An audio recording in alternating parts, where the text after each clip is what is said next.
Ilang tricycle driver ang hindi raw nakakuha ng 5,000 pisong ayuda sa payout center dyan po sa Batasan, Quezon City. At may ulat on the spot si Ian Cruz. Ian?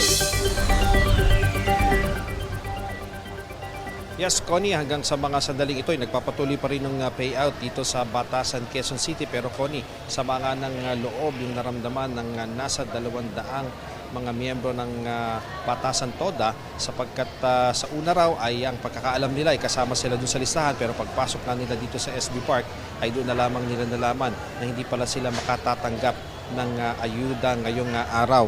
At labis ang panghinayang ni Gilbert Golondrina, 12 years na driver dito sa Batasan Toda, at mga kasamang sina Jomar Gaspar at Ricardo Manakelod. Ang alam daw kasi nila kasama sila sa unang listahan, pero nung sumapit nga sa verification section, doon na nila nalaman na hindi sila kasama sa mapibigyan. Kaya apila nila sana maayos ang kanilang problema at makakuha rin ng 5,000 pisong ayuda. Ayon kay Jenny Pesico, presidente ng Batoda, nasa 2,300 lahat aktibong miyembro nila na isinumite para sa ayuda, pero paglabas daw ng listahan, 1,518 lamang ang kwalipikado.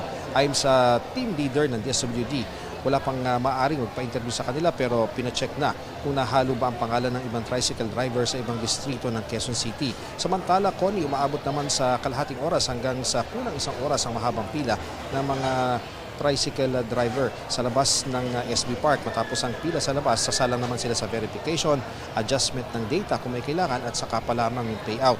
Isa nga ang lady rider na si Ana Fe Peralta sa nakakuha ng 5,000 pesos. Malaking bagay daw ito sa kanilang gastusin ngayong mahal ang petrolyo, pero hindi rin daw tatagal ang ayuda dahil kada araw nasa 400 pesos ang ikinakarga nilang gasolina.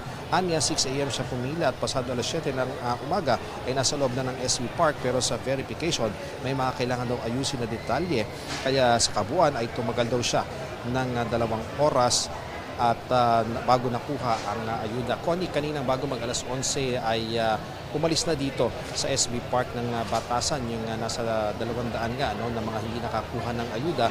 Ang ipinaliwanag naman sa kanila ng mga taga Quezon City local government at kinatawan ng DSWD ay iaayos yung data nila. Karamihan dyan, Connie, ang sinasabi sa atin ng presidente ng Batoda ay hindi maayos yung birthday na naka-entry doon sa kanilang pangalan, kaya hindi sila naisama doon sa master list na mabibigyan ng ayuda ngayong araw. Pero ang sinabi nga doon sa mga 200 mga tricycle drivers ay pwede silang bumalik sa Huwebes kapag naayos na ay bibigyan sila ng ayuda. At tinyak naman ni ASEC Irene Dumlao ng DSWD na ang bilin talaga ng Pangulo ay walang maiiwan dito sa lahat ng mga tricycle drivers na nag-a-apply na makakuha ng ayuda. Yan muna ang latest mula rito sa Batasan. Balik sa iyo, Paul. Maraming salamat, Ian Cruz.